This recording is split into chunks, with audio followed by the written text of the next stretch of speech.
Now, the GOP pollster, Fox News contributor in Newport Beach, California, how all of this is sorting out. What do you think, Frank? I barely understood the last 2 minutes of your show. And if I don't understand it, then the American people aren't going to understand it. Was Hillary Clinton playing politics with an important policy issue? Absolutely. But when has that not happened?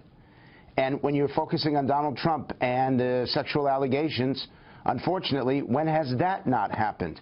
This is why you had a 20 million person drop in the number of people who watch the debates. This is why this election is being frozen in place, why more Americans hate both candidates than at any time in modern American history, and why the public just cannot wait for this to be over. Neil, it's going to be very hard to move the needle, which is why this event on Wednesday, the very last confrontation between Hillary Clinton and Donald Trump, is going to determine this election. Unless Trump emerges with a clear victory, then the presidential race will be preordained, and the only battle will be over the Senate and the House. We were looking at this Real Clear Politics average where Hillary Clinton has about a 5-point lead. Do you expect now, this is pre these latest allegations of these other women, do you expect that to move? No, I don't. I think that's now baked in. I think most of the WikiLeaks information, which you are correct, the public simply doesn't know because Donald Trump's issues... I wasn't talking about the WikiLeaks. I'm talking about these other women and their allegations. Do you think that further hurts him? I'm doing the comparison. No, okay, it doesn't. And the reason why it doesn't is that the public has now come to a conclusion about Donald Trump as a person. And what the Trump campaign doesn't realize is that the way that it is fighting back is actually keeping this an issue.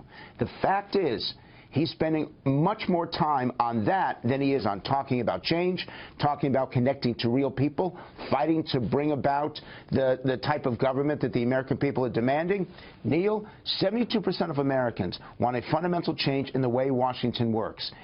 And yet Donald Trump is only talking about that in maybe 10 or 15% of his speeches. He's spending way too much time on these allegations. You know, I know his supporters are very rabid. They've been with him through all of this. You've always reminded me that those supporters, and they're proving it with these long lines in Portsmouth, New Hampshire, to see him in a couple hours. But he needs more than that.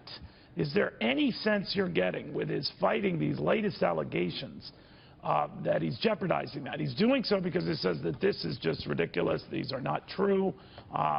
He has examples. He'll talk to and show individuals who will claim otherwise with some of these charges.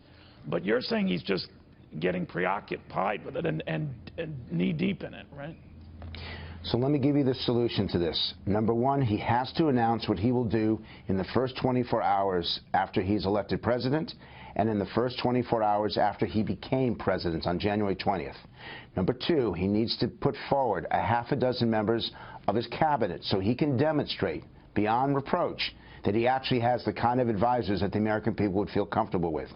Number three, he needs to connect not ideologically, but in the day-to-day concerns of Americans. How is he going to provide more choices, more time, more money, fewer hassles, no worries, better lifestyle, better work-life balance?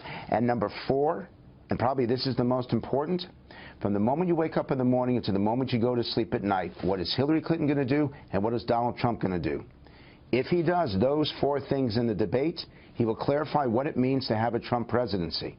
But if he doesn't, if it is only an attack without any kind of sense of what the difference Donald Trump would make, then this election will be over. He has 4 days to figure this out and to talk about it Wednesday evening. All right, Frank, thank you very much. Frank Luntz.